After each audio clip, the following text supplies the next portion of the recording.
Hello friends, എല്ലാവർക്കും പുതിയ വീഡിയോയിലേക്ക് സ്വാഗതം. ഇന്ന് നമുക്ക് വൻപയർ തോരൻ ഉണ്ടാക്കാം. അതിനായിട്ട് ഒരു ചട്ടി ചൂടാക്കാൻ വെക്കാം. അതിലേക്ക് 1 സ്പൂൺ എണ്ണ ഒഴിക്കാം. എണ്ണ നന്നായി ചൂടായി കഴിയുമ്പോൾ അതിലേക്ക് 1 സ്പൂൺ കടുക് ഇട്ട് കൊടുക്കാം.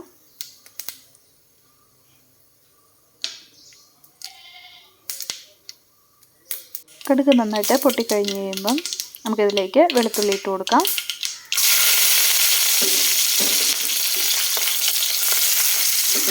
ഇഞ്ചി ഇട്ട് കൊടുക്കാം. ഉള്ളി ഇട്ട് കൊടുക്കാം. ഇതിലേക്ക് കറിവേപ്പില ഇട്ട് കൊടുക്കാം.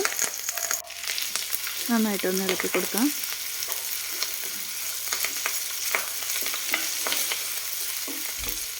ഉള്ളി നന്നായിട്ട് മൂത്ത് തന്നെ നന്നായിട്ടൊന്ന് ഇളക്കി കൊടുക്കാം.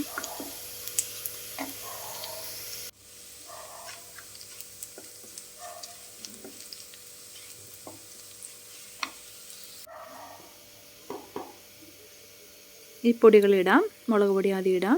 1 സ്പൂൺ മുളക് പൊടി. ഇതിലേക്ക് മഞ്ഞൾപ്പൊടി ഇട്ട് കൊടുക്കാം.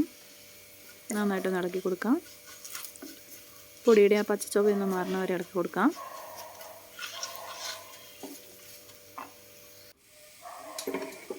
ഇതിലേക്ക് നമുക്ക് വേവിച്ച് വെച്ച പയറിട്ട് കൊടുക്കാം.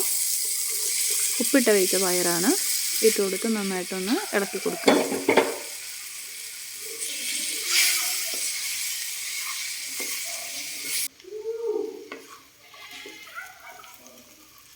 ഇതിലേക്ക് ലാസ്റ്റ് നമുക്ക് കുറച്ച് കറിവേപ്പില ഇട്ട് കൊടുക്കാം. നന്നായിട്ടൊന്ന് മിക്സ് ചെയ്യാം. അങ്ങനെ രുചികരമായ പയറുതോരൻ ഇവിടെ റെഡിയായി കഴിഞ്ഞു. എല്ലാവരും ചാനലൊന്ന് സബ്സ്ക്രൈബ് ചെയ്ത് സപ്പോർട്ട് ചെയ്യണേ. അതുപോലെ തന്നെ ലൈക്ക് ചെയ്യാനും ഷെയർ ചെയ്യാനും മറക്കരുത്. Thank you.